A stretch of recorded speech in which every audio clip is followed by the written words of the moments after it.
हम अपनी सोसाइटी पर नजर डालें, हम अपने मंजर पर नजर डालें, हम अपने समाज पर नजर डालें और देखें कि कितना ईमान है हमारे अंदर, कितने % हम मुसलमान हैं। हम अपनी जिंदगियों पर भी नजर डालें। वो तारीख इतने ज़यात जिसकी तारीख आपने पढ़ी होगी, वो तारीख इतने ज़यात जब बहुत से शहरों को फतह करते हुए अफ्रीका के जब स्पेन की धरती पर पहुंचता है, वो तारीख इतने ज़यात बहुत से मुल्कों को फतह करने के बाद जब स्पेन की धरती पर, स्पेन की सरजमीन पर पहुंचता है, तो तमाम लश्कर वालों का जो तारीख इब्न ज़याद की फौज थी, तमाम उस फौज के बारे में हुक्म देता है कि कश्तियों में आग लगा दो। समंदर से रास्ता पार करते हुए स्पेन में घुसते हैं तारीख इब्न ज़याद, और जब स्पेन पहुंच जाते हैं तो जो फौज कश्तियों में आई थी, नाव पे आई थी, तारीख इब्न ज़याद ने हुक्म दिया सारी कश्तियों को जला दो। लोगों ने कहा ये क्या कर रहे हैं आप, क्यों जला दें? फरमाया आप जब तो इस धरती के ऊपर अल्लाह के इस्लाम का झंडा करेगा या हम मरेंगे। दो ही रास्ते हैं, आए फौजियों तुम्हारे पास, आए इस मुसलमानों तुम्हारे पास, हम यहाँ या तो अल्लाह के कानून का निफाज करेंगे या मरेंगे। भागने का कोई रास्ता नहीं है, इसलिए हमने कश्तियां जलवा दी हैं। अब न कोई भाग सकता है, न कोई फरार हो सकता है। अब इस मुल्क में रहना है तो अल्लाह के इस्लाम का झंडा लहराना है या फिर जिहाद करके हमें मर जाना है। हमारे पास वही रास्ते हैं, जिंदा रहना है तो इस्लाम नाफिज करो, नहीं तो लड़के मर जाओ। भागना कोई भागे नहीं, इसलिए मैंने कश्तियां जला दी ताकि न रहेगा बांस न बजेगी बांसुरी। ये ईमान था, ईमानी ताकत उनके अंदर थी। मेरे भाइयों, ये डर पैदा हुआ कि अगर ये स्पेन की फौज से कहीं हमारे मुसलमान डर न जाएं, कहीं कश्ती से आए, कश्ती उठाकर फिर भाग न जाएं, इसलिए स्पेन पहुंचने के बाद तारीख इब्न ज़याद ने कश्तियां जलवा दी और कहा अब या तो रहेंगे तो इस्लाम कायम करेंगे या फिर लड़कर मर जाएंगे। दो रास्तों के अलावा तीसरा रास्ता हमारे पास नहीं है, और ये वही कर सकता है जिसके पास ईमानी ताकत हो। हमारी बुनियाद कमजोर है। अभी देख लीजिए, अभी एक लड़के की किसी लड़की से शादी की बात माँ बाप चलाने लगे, ईमान का अंदाजा लगा लीजिएगा, वहीं पर फौरन बात होते होते होते होते बात आ जाएगी। बेटा क्या करता है? कि कपड़े की दुकान है, 10 लाख रुपए की दुकान है, उस पर बैठता है। फौरन लड़के का बाप एकदम कहेगा कि जब 10 लाख की दुकान पर बैठता है तो कम से कम एक मोटरसाइकिल तो आप दे ही दोगे। मेरा बेटा 10 लाख की दुकान पर बैठता है, कपड़े की दुकान पे बैठता है, तुम्हारी बेटी को खिलाएगा पिलाएगा, तो क्या आप दुकान पे आने जाने के लिए क्या एक बाइक नहीं दे सकते हो? अभी पता चल जाएगा शादियों के मौके पर कि ईमान कितना % हमारे अंदर मौजूद है। मेरे भाइयों, मैंने कल के भी जलसे में कहा था कि जब कोई अपने बेटे के नाम पर बाइक मांगता है, मोटरसाइकिल मांगता है, तो अल्लाह की कसम मुझे ऐसा लगता है कि इससे बड़ा इंटरनेशनल भिखारी कोई है ही नहीं।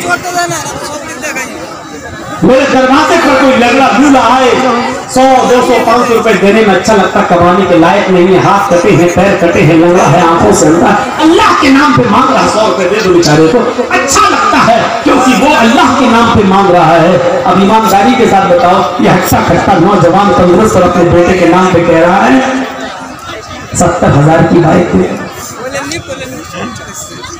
वो अल्लाह के नाम पे मांग रहा है, ये बेटे के नाम पे मांग रहा है। तो ईमानदारी के साथ बताइए कि इंटरनेशनल भिखारी कौन हुआ? जो अल्लाह के नाम पे 100 रुपए मांगता वो, या जो अपने बेटे के नाम पर मोटरसाइकिल मांग रहा है वो कौन है? ये आप फैसला करके बताइए कि दोनों में इंटरनेशनल भिखारी कौन है। अल्फाज मेरे कड़वे हैं, सख्त हैं, जहरीले हैं, लेकिन सुनना पड़ेगा आपको। माफी नहीं मांगूंगा मैंने भीख मांग ली शेरवानी का दामन उठाकर अपनी कौम के लिए, लेकिन यहां मैं गलत नहीं हूं। मैंने कहा है इंटरनेशनल भिखारी, मैं अपने जुमलों पर कायम हूं, इसके लिए मैं आपसे माफी का चंदा नहीं मांगूंगा कि माफ कर दो। नहीं, क्यों मांगे? हमने कोई गलत बोला है क्या? हो इंटरनेशनल भिखारी देगा अपने बेटे के नाम पे मांगोगे और हम आपको भिखारी भी ना कहें।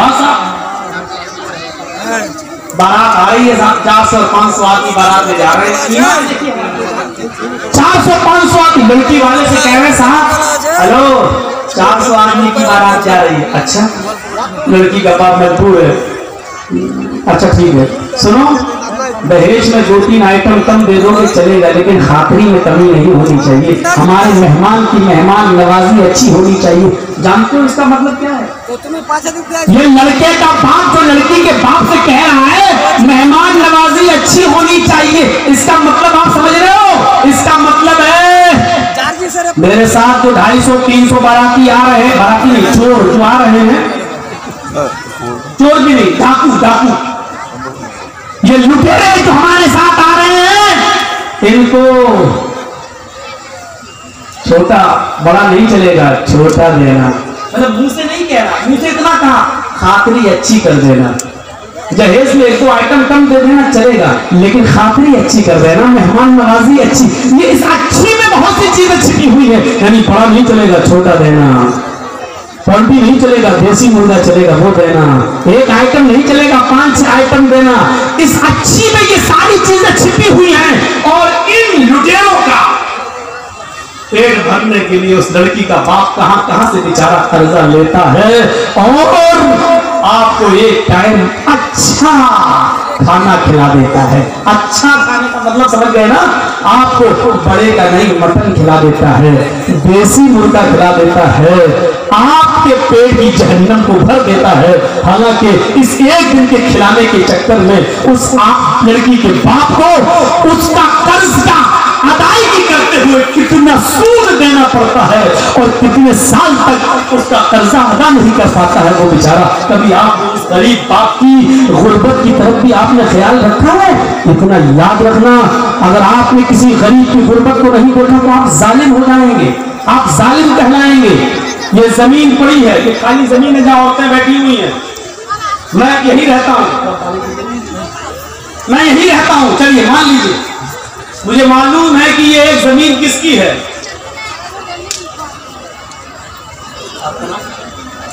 शराफत अली का नाम है। मान लीजिए जमीन शराफत अली साहब की है। आपके लिए बहुत इंपॉर्टेंट बात बताने जा रहा हूं, सुनना पड़ेगा तुम्हें नहीं, तुम्हारे बाप को भी सुनना पड़ेगा। जब तक मैं यहां हूं, ये पावर मुझे मोहम्मद रसूलुल्लाह ने दिया है। बैठो यहां पर, सुनो। ये जमीन शराफत अली साहब की है, 2 लाख की जमीन है। मुझे मालूम है कि 2 लाख की जमीन है, लेकिन शराफत अली साहब की वालदा की तबीयत खराब है। इनको हॉस्पिटल में अपनी मां का इलाज करा रहे हैं। अब जर्जी साहब सोच रहे हैं कि शराफत अली अपनी मां की तबीयत को इलाज कराने के लिए अपनी जमीन बेचेगा, क्योंकि उसके पास पैसा नहीं है। अब जर्जी साहब उसकी जमीन बिकने का इंतजार कर रहे हैं और मजबूरी का फायदा उठाना चाहते हैं कि 2 लाख की जमीन हमें 1.5 लाख में मिल जाए। शराफत साहब आए, जर्जी साहब आप मोहल्ले में अच्छे आदमी हैं, आप हमारी जमीन ले लीजिए। अब हमें जमीन की जरूरत नहीं, और लॉकडाउन के बाद जमीन की कीमत बढ़ भी नहीं रही है साहब, खराब नहीं है साहब, ले लीजिए। मेरी माँ की तबीयत खराब है, ओ अच्छा वालदा की तबीयत खराब है, ठीक है, अगर 1.5 लाख रुपए में देना तो दे दो, क्योंकि जमीन की कीमत बढ़ तो नहीं रही है। मालूम है कि 2 लाख की है, लेकिन शराफत अली साहब मजबूर है और ये अपने माँ का इलाज कराने के लिए वो जमीन 1.5 लाख रुपए की दे देते हैं। हमने 1.5 लाख लगाया, इन्होंने 1.5 लाख दे दिया, लेकिन जर्जी को मालूम है कि वो जमीन 2 लाख की है।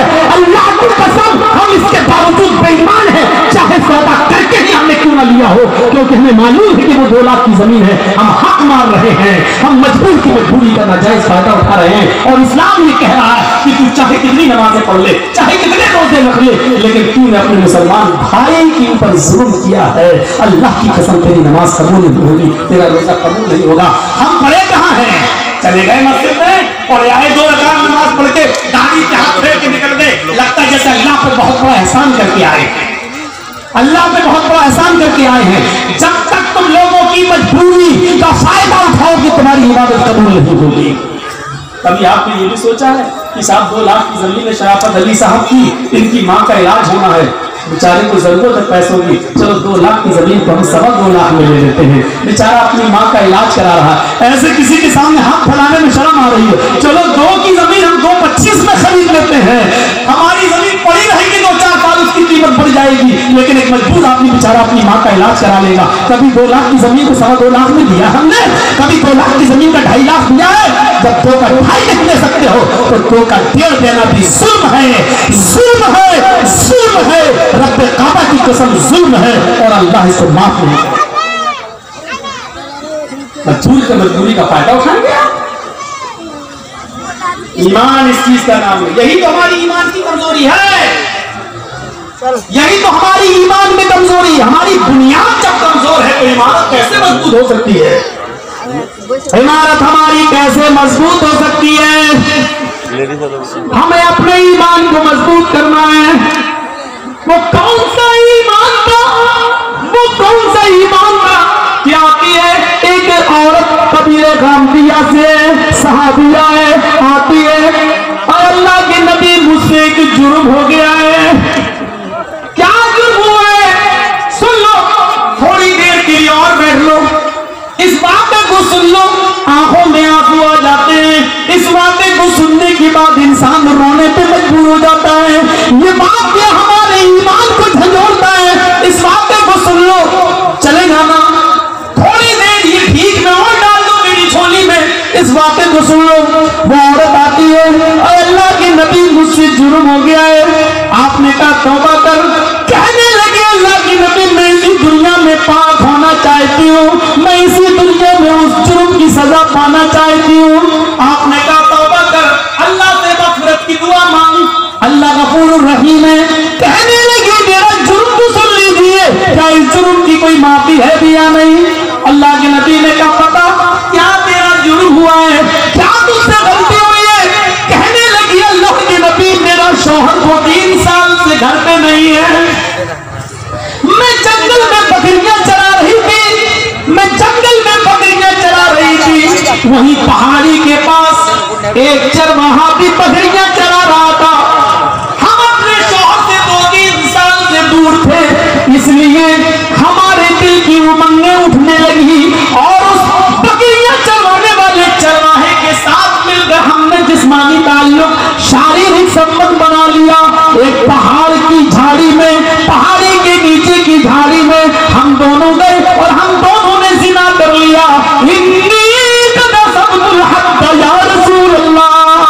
अल्लाह की रसूल मैं हद को पहुंच चुकी हूँ, मुझसे इतना बड़ा जुर्म हो गया है। उस जुर्म की सजा इस्लाम में यह है कि मुझे पत्थरों से मार मार के मार डाला जाए।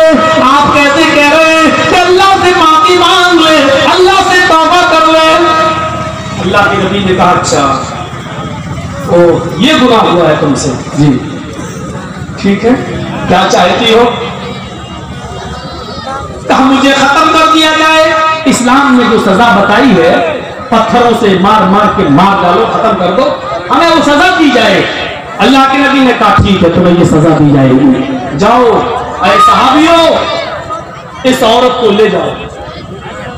ये नहीं पूछा कि किसने किया था, वो मर्द कौन था, आदमी कौन था, कहां का रहने वाला था, नहीं ये सब नहीं पूछा। क्यों?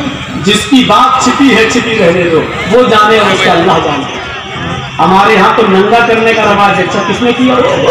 फिर उसको फेसबुक पे डालो, व्हाट्सएप पे डालो, ये हमारे ईमान का हाल है। अल्लाह के नबी चाहते तो पूछ सकते थे उस औरत से, अकेले नहीं होता है जिना, किसी मर्द ने किया होगा। कहाँ, कौन है वो, कहाँ का रहने